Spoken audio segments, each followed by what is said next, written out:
Section 2.4 continued.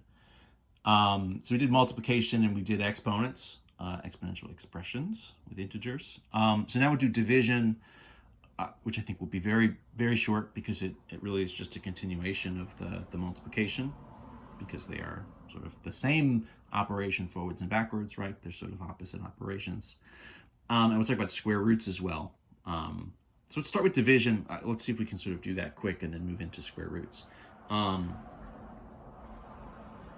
So it's really the same rules as multiplying. Of course, the properties don't hold up, right? Commutative, associative, those things don't hold when we're doing division. But the basic principle, right, which is a positive divided by a positive yields another positive, a negative divided by a negative. So two negatives are going to yield a positive. So if the signs match, two negatives, two positives, the result is going to be a positive. If the signs are mismatched, so that is a positive divided by a negative, the result is negative. Or if the order is flipped, a negative divided by a positive, then the result is negative. If we just do a couple kind of quick, I don't want to do any long division necessarily. In theory, everything, of course, applies there. But if we just do a couple quick, what happens if I have negative 24 and it's divided by 4, right? So I know 24 divided by 4 is going to be 6. 6 times 4 is 24. It's one negative and one positive, so the result here is negative, and then the number is 4. Right? So the positive or negative sign in my answer is sort of totally separated from the actual kind of number crunching that we're doing. It's really its own sort of thing. What'll happen as the problems get a little bit longer, and as we sort of obviously keep going and doing more things with this, you'll probably hear me say, ignore the negatives at certain parts, especially when we're multiplying and dividing. The negatives don't really affect the actual number crunching. They don't really affect the arithmetic. They just sort of tell us if the result is going to be positive or negative. Obviously, that makes a big difference, whether you have a negative or a positive number in the end. It makes a huge difference. But as far as like the actual calculations, it doesn't really have an impact. Compared to, of course, adding and subtracting, where which numbers are positive, which are negative, are we adding, are we subtracting, all that stuff has a big impact. So adding and subtracting, it makes a huge deal. Multiplying and dividing, it's a little bit of an afterthought. It's just these kind of 4 cases, and we're really just sort of, more than anything else, just trying to make sure we don't forget to do it at the end, honestly. Let's do negative 72, right, divided by negative 8. A negative divided by another negative, right? So two negatives, this is sort of our opposite and an opposite. So the result here will be positive, and then of course the number would be 9. 8 times 9 is 72, so 72 divided by 8 would get me to 9. Written in sort of the fraction form, the stacked form, everything here still holds, right? What you might see is, the numbers are negative, right? So if we had, negative, I don't know, 100 divided by positive 5, right?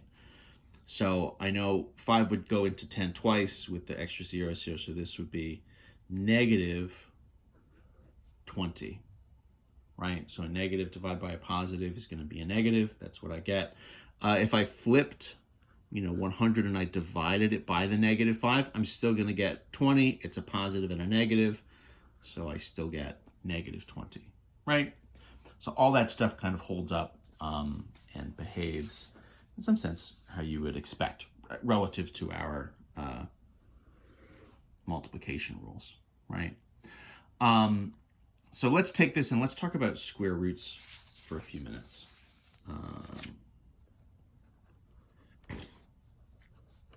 So square roots with integers. And, to a certain extent, when we say with integers, kind of what we're really talking about is with negatives, right? We did everything with whole numbers, which are our positive values. So a couple things. So technically, right, every number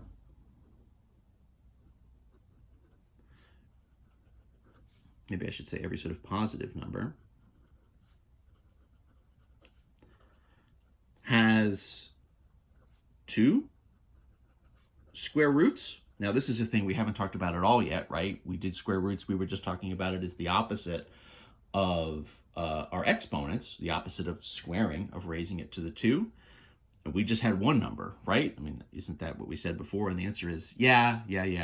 But technically, now that we've sort of done some of this, negative base values, what starts to happen here, so every positive number has 2 square roots, a positive and a negative root. So let me explain, right?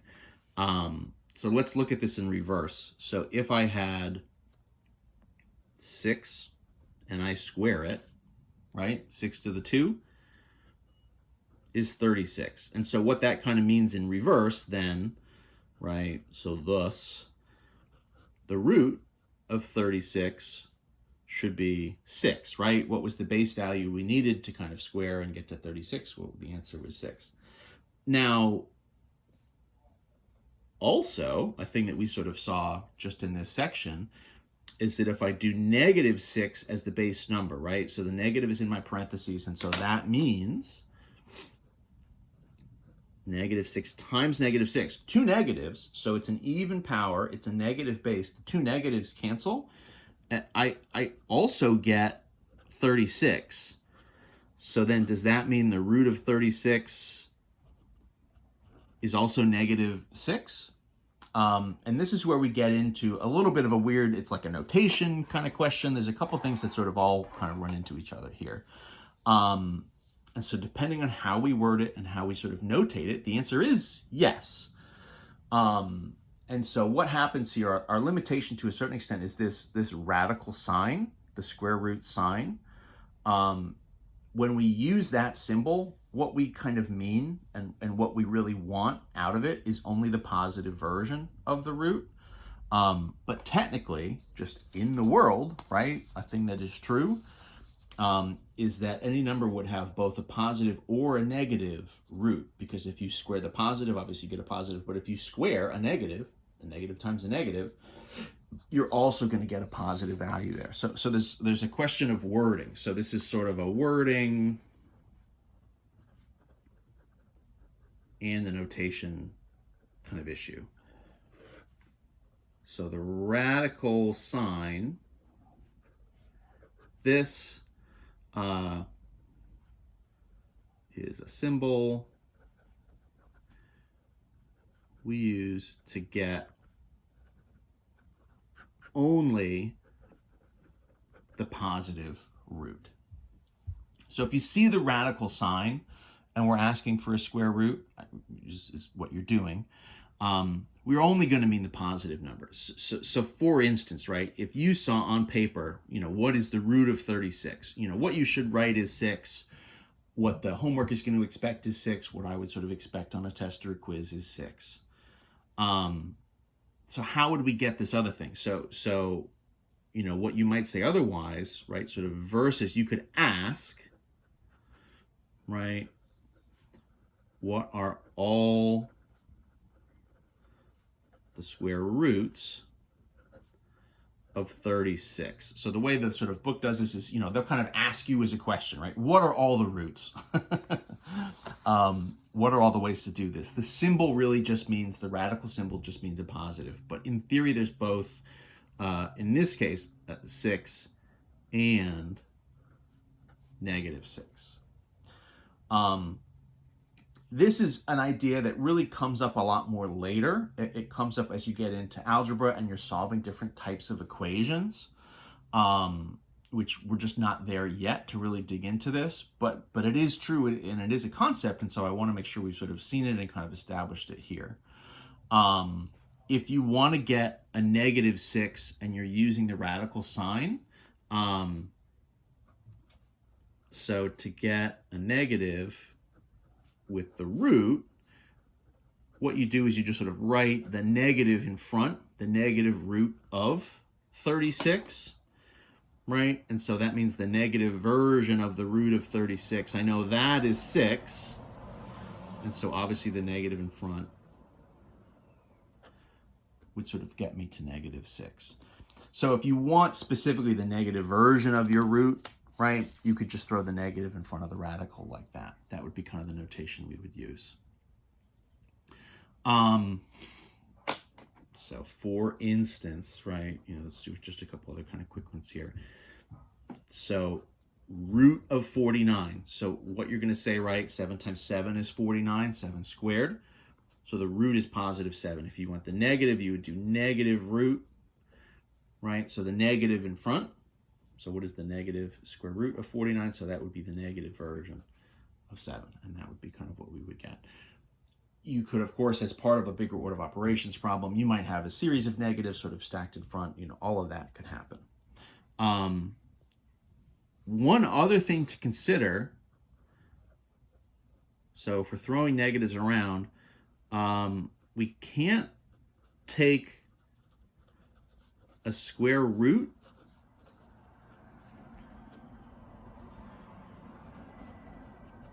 of a negative number. So this means we can't, if we see a negative underneath the radical sign, to us that's going to be sort of a does not exist value, right? That's what we would call sort of a non-integer solution. I forget exactly the wording the book does.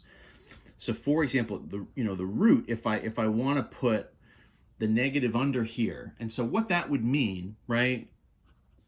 So this means that like a number squared equals negative 49. But what are our options here? Well, so 7 to the 2, right, is 7 times 7 is positive 7 is 49, right? So that's not it. You might say, well, we'll do negative 7, right? I need a negative, so do negative 7. But what if I square negative 7? The whole operation here, right, the whole point of that is that you're doing negative 7 twice, so the 7s, but also the negatives. And 2 negatives, as we've just seen, gets us a positive 49 as well. So there's no way to do this. This sort of becomes impossible.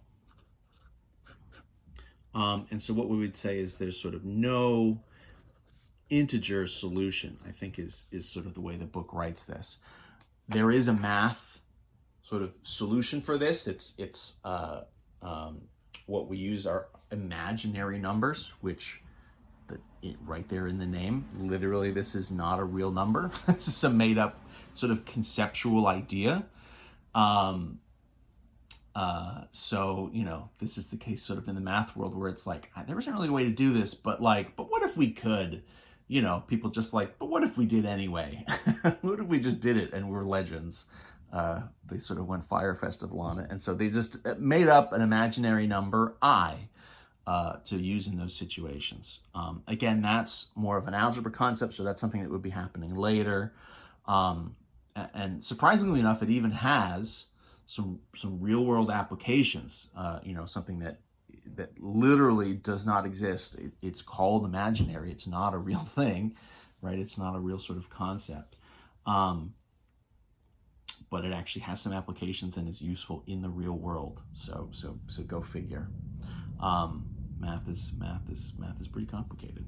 In any event, for us, if we see a radical over a negative, a square root over a negative, we're just going to essentially disregard it, right? So that for us means it's not anything. It's a non-integer solution.